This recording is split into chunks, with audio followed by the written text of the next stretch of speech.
Ռուսական բանակն այժմ աշխարհի ամենամարտունակներից մեկն է, հայտարարել է Ռուսաստանի նախագահ Վլադիմիր Պուտինը Վալդայի միջազգային քննարկման ակումբի լիագումար նիստում։ Ինչպես վայրկյաններ առաջ ասեցի, ինձ հետ տաղավարում աշխատում էին գործընկեր քաղաքագետ Բենյամին Մաթևոսյանը եւ Բենյամին առանձնացրել է մի քանի հատված։ Առաջինը Պուտինը մեկնաբանել Ամերիկայի Միացյալ Նահանգների նախագահ Դոնալդ Թրամփի թղթե վագրի մասին խոսքերը եւ կոչ արել փորձել զբաղվել այդ վագրի հետ եւ պետք է հավելենք, որ սա Պուտինի առաջին հրապարակային արձագանքն է Թրամփի հայտարարությանը, լսենք, որից հետո արդեն կլսենք քո մեկնաբանությունը։ Везде российские войска уверенно, хочу это подчеркнуть, удерживают стратегическую инициативу. Но если мы воюем со всем блоком НАТО и так двигаемся, продвигаемся, уверенно себя чувствуем, и, значит, это бумажный тигр, что тогда сама НАТО? Она что тогда из себя представляет? Но Бог с ним. Нам самое главное быть уверенными в себе, а мы в себе уверены. Спасибо. Есть такие детские вот вырезать и собирать тигры бумажные. Вы тогда президенту Трампу, когда будете встречаться, подарите? Да нет, у нас с ним свои, свои отношения, мы там знаем, что друг другу дарить. Но мы к этому относимся, знаете, очень спокойно. Я не знаю, в каком бы контексте это было сказано, как с иронией, может быть, было сказано. Ну, в этом же тоже есть, понимаете, вот он сказал своему собеседнику, ну вот, это же бумажный тигр, дальше может что следовать? Ну, идите тогда и разберитесь с этим бумажным тигром. А там, видите, все происходит по-другому. Ռուսաստանի նախագահը այստեղ ճիշտ էր այն համատեքստում, որ պետք է հասկանալ Թրամփի խոսքերի կոնտեքստը, ավելին ինչ շեշտադրությամբ է նա այդ ամենը ասել, խոսքը վերաբերվում է Պուտինի եւ Թրամփի հանդիպմանը Ալյասկայում, Դոնալդ Թրամփը որոշակի մանրամասներ ներկայացնելով հանդիպումից նշել էր հետեւյալը, որ պատերազմը, որը դու կարող ես ավարտեիր, չգիտեմ, 100 օրվա ընթացքում արդեն մի քանի տարի է ձգվում, դու թղթե վագրի տեսք ունես, եւ այստեղ տրամաբանությունը փաստորեն ստացվում է այնպեսին, որ Դոնալդ Թրամփը զարմացած է, որ մինչ այս պահը Ռուսաստանի Դաշնությունը վերջնականապես իր նպատակներին չի հասել, իսկ ինչը վերաբերում է նրան, թե ինչ օրինակ իրենց անկալմամբ հենց այդ ճանապարհով է Ռուսաստանը չգնաց, պայմանականորեն 100 օրվա ընթացքում կամ 7 օրվա ընթացքում պատերազմը չավարտվեց, շատ պարզ, որովհետև ի տարբերություն Ամերիկայի Միացյալ Նահանգների, որը մենք հիշում ենք, թե ինչպես էին իրենք մասնատում Յուգոսլավիան։ Մենք տեսնում ենք, որ այնտեղ բավական երկարատև ռմբակոծություններ տեղի ունեցան, նույն Սերբիայի մայրաքաղաքը մի քանի շաբաթ շարունակ ռմբակոծեցին, դրանից հետո արդեն ռազմական գործողությունները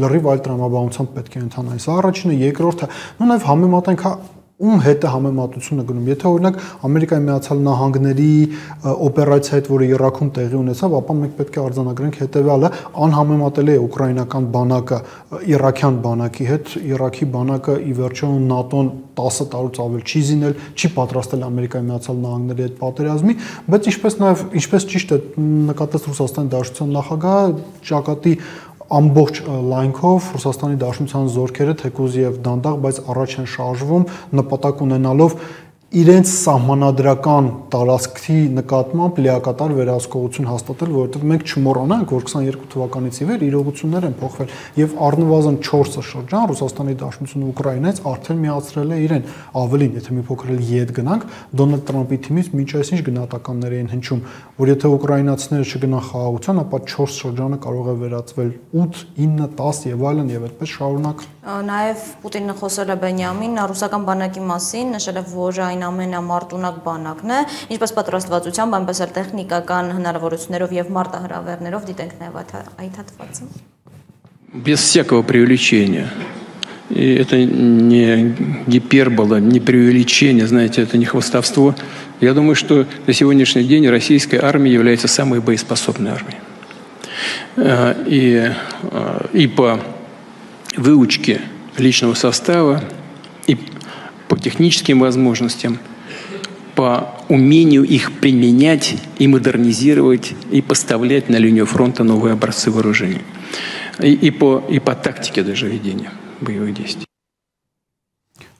Ընդհանրապես օրեր առաջ ամերիկյան պարբերականներից մեկը, եթե չեմ սխալվում, Bloomberg-ն էր, այստեղ Financial Times-ը թե Bloomberg-ը հստակ չեմ կարող ասել, բավականին հետաքրքիր տեղեկատվություն ներկայացրեց, որ ռուսական կողմը կարողացել է արդիականացնել մի շարք զինատեսակներ, առաջին հերթին կինժալ այդ հրթիռային համակարգը եւ ամերիկյան Patriot համակարգը 10%-ից ավել չի կարողանում խոցել այդ ռուսական կինժալները եւ սա Ռուսաստանի Դաշնության նախագահի խոսքերի ուղիղ ապացույցն է նրա, որ իրենք կարողանում են բավականին արագ վերազինվել, ռուսական բանակը կարողանում է բավականին արագ արձագանքել հնարավոր բոլոր մարտահրավերներին։ Ես նույնիսկ մի փոքր ավելի առաջ կգնայի, ես կարծում եմ հիմա առնվազն Եվրոպայում երկու ամենամարտունակ բանակներն են, դա ռուսական եւ ուկրաինական բանակներն են։ Ինչ կլիներ Եվրոպայի վիճակը, եթե այս բանակները միավորվեին եւ լրիվ այլ խնդիրներ լուծեին։ Միգուցե ինչ որ մի պահ կգա մենք այս հարցի պատասխաններ կունենանք։ Ընդհանրապես 20 տարի առաջ անհնար էր պատկերացնել, որ Չեչնիան ներկայացնող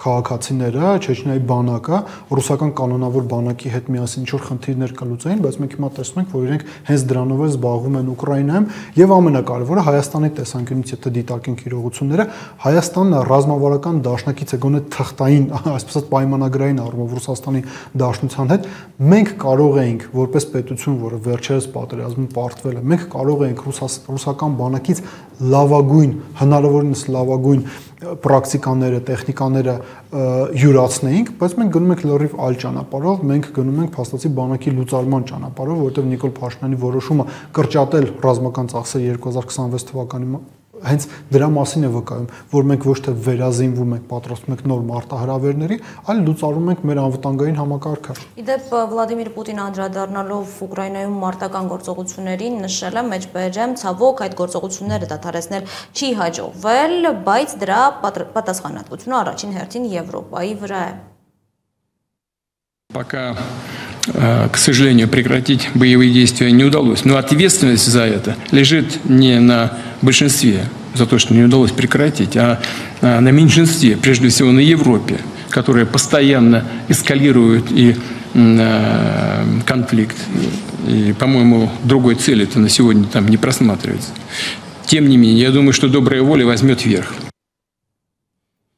Իրականում այստեղ շատ բան ավելացնելու կարիք էլ չկա, որովհետև մենք տեսնում ենք նույնիսկ ռուս-ամերիկյան բանակցությունների համատեքստում, երբ որ կարծես թե կողմերը գալիս են, չասենք համաձայնության, բայց փոխհամբռնման, թե ինչպիսի ավարտ կարող է ունենալ պատերազմը, մենք տեսնում ենք, որ եվրոպացի առաջնորդները մեկնում են Ամերիկայի Միացյալ Նահանգներ, հանդիպում են ունենում Դոնալդ Տրամպի հետ, ինչի արդյունքում իրողությունը գոնե հրապարակային հայտարարությունների մակարդակով 180 աստիճան փոխվում է, եւ մենք տեսնում ենք, որ Ամերիկայի Միացյալ Նահանգները եվրոպական իրենց գործընկերների տրամադրություններին համահունչ դեռևս դուրս չի գալիս ռուս-ուկրաինական կոնֆլիկտից, ել ավելի սա ձգձգելով, ուղղակի խնդիրը այստեղ կայանում է նրանում, քանի որ եվրոպացիները Ուկրաինան օգտագործում են որպես գործիք Ռուսաստանի դեմ գործողություններ իրականացնել, բայց իրենք դեռևս ռազմական առումով խնդիրների չեն բախվել, այդ պատճառով իրենք կողմնակից են պատերազմը շարունակելու, այլ կլներ իրավիճակը, եթե եվրոպական երկրները ուղիղ ներգրավվածություն ունենային պատերազմին։ Իդեպ Ռուսաստանի Դաշնության նախագահը հաստատել է եւ համաձայնել է այն մտքի հետ, որ եթե Թրամփը ժամանակին իշխանության լիներ, Ուկրաինայում հակամարտությունը հնարավոր կլիներ խուսափել։ Могло ли быть иначе? Но мы знаем тоже, вернусь к тому, что говорил президент Трамп. Он говорил, что если бы он был у власти, этого можно было бы избежать. Я согласен с этим. Действительно, этого можно было избежать. Если бы по-другому выстраивалась работа у нас с администрацией, тогдашней байденской администрации. Իրողությունները ինչպիսին են, շատ դեպքերում ասվում է, որ թնդանոթները խոսում են այն ժամանակ, երբ որ լռում են դիվանագետները։ Երբ որ ռուս-ուկրաինական պատերազմը մեկնարկեց, գրեթե 3 տարի Ռուսաստանի Դաշնության եւ Ամերիկայի Միացյալ Նահանգների բարձրագույն ղեկավարության միջև փաստորեն նույնիսկ կոնտակտներ չկային, ինչը այդ թվում նաեւ հանգեցրել էր նրան, որ կար պատերազմական գործողությունների մի փուլ, երբ որ արդեն լուրջ քննարկվում էր ատոմային զենքով, չգիտեմ, իրար նկատմամբ որոշակի գործողություն իրականացնելու վերաբերյալ քննարկումներ կային, այդ քննարկումները գրեթե զրոյացել են հենց Ամերիկայի Միացյալ Նահանգների Նահանգների նախագահ Դոնալդ Տրամփի վերընտրվելուց հետո ավելի նաև Ռուսաստանի Դաշնության նախագահը երեք բավական հետաքրքիր եւս նրբերանգ ներկայացրեց, ասաց, որ երբ որ մենք բանակցություններ ենք վարում Դոնալդ Տրամփի հետ, նա քեզ լսում է։ Այսինքն մենք ունենք մի իրավիճակ, որ գոնե երկրների նախագահների մակարդակով Ռուսաստան եւ Ամերիկայի Միացյալ Նահանգների կա որոշակի փոխհմբռնում, գոնե պատրաստակամություն կա միմյանց լսել եւ եւս մի կարեւոր հանգամանք ես կուզենայի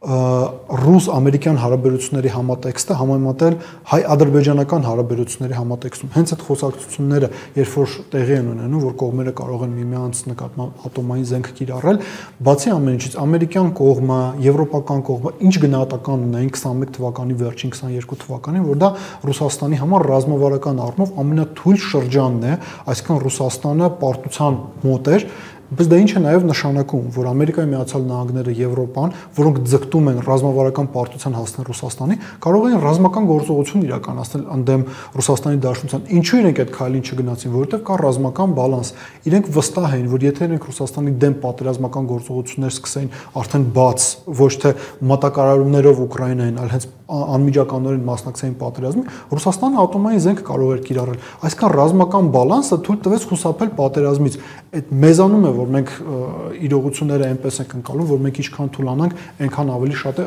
այսպես կոչված խաղաղության հնարավորությունը։ Եվ թերևս քննարկման վերջում անդրադառնամ Վլադիմիր Պուտինի խոսքից մի հատվածի, որտեղ նա դիմում է արևմտյան էլիտաներին, մեջբերեմ, հանգստացեք, հանգիստ քնեք, վերջապես զբաղվեք ձեր խնդիրներով, նայեք թե ինչ է կատարվում եվրոպական քաղաքների փողոցներում։ Իսկ ավելի մանրամասն Европа продолжают нагнетать истерию. Оказывается, война с русскими чуть ли не на пороге. Повторяют эту чушь, эту мантру раз за разом. Просто смотрю, вот я вам честно говорю, я смотрю иногда, как и что говорят там, думаю, они же не могут в это верить.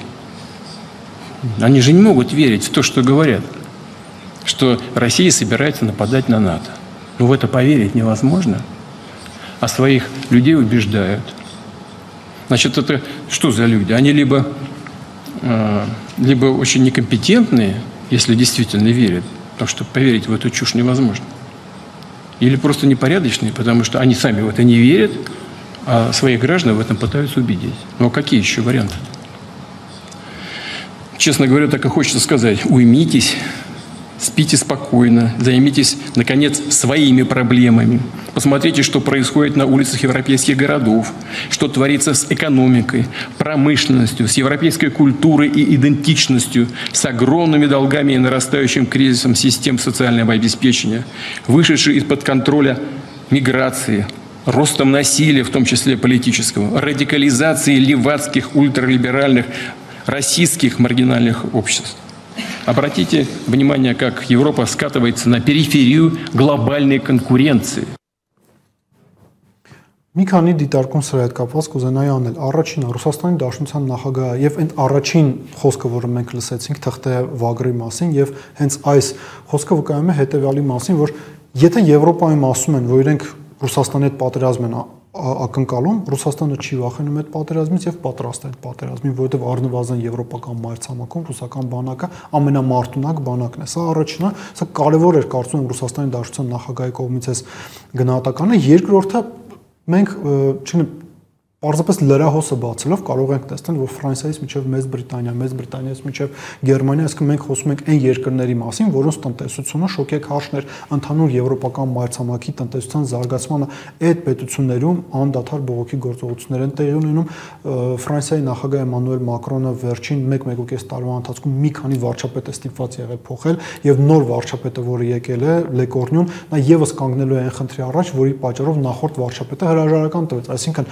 երկրի պետական պարտքը աճում է, դու սոցիալական ծախսերը պետք է կրճատես, որպեսզի կարողանաս ինչ-որ կերպ բալանսավորել բյուջեն։ Եվ Ռուսաստանի Դաշնության նախագահը ինչ ասում, որ դրա պատասխանատուն ոչ թե Ռուսաստանի Դաշնությունն է, իսկ էլիտաները հենց փորձում են այս բոլոր խնդիրները կապել Ռուսաստանի հետ խնդիրներով, պատասխանատու նշանակել Ռուսաստանին, այլ նրանով, որ եվրոպական երկրները զրոյացրել են իրենց հարաբերությունները Ռուսաստանի հետ, այդ թվում նաև տնտեսական առումով են հնարավորինս մինիմումի հասցրել, որովհետև եթե չկան ռուսական էժան էներգակիրներ, արդյունաբերությունը տուժում է, կա գնաճը անդրադառնում է բոլոր քաղաքացիների սոցիալ-տնտեսական իրավիճակին։ Ռուսաստանի Դաշնության նախագահը հենց սրա մասն էր ասում։ Ու Լիդիա, ես վերջում նաև կառաջարկեի, թեպետ դու ասացիր սա վերջին հատվածը, ես կառաջարկեի եւս մեկ հատված դիտենք, որով Ռուսաստանի Դաշնության նախագահը պատմում է մի ամերիկացի, այն էլ ոչ սովորական ամերիկացու մասին, ով ռուսական բանակի շարքերում պատերազմել է Ուկրաինայում եւ պատերազմել է հանուն արժեքների։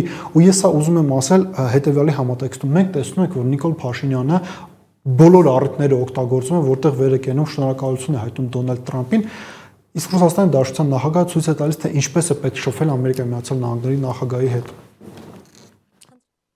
Узнал об этом, когда поступил указ, проект указа о его награждении Ордена Мужества. И, честно, не скрою, меня это самого немало удивило. Действительно, выяснилось, что у него непростые родители. Мама действующий зам директора Центрального разведывательного управления США, а отец ветеран военно-морских сил и, по-моему, возглавляет одну из крупнейших компаний подрядчика Пентагона. Это, конечно, не рядовая семья. Повторяю еще раз, я об этом ничего не знал.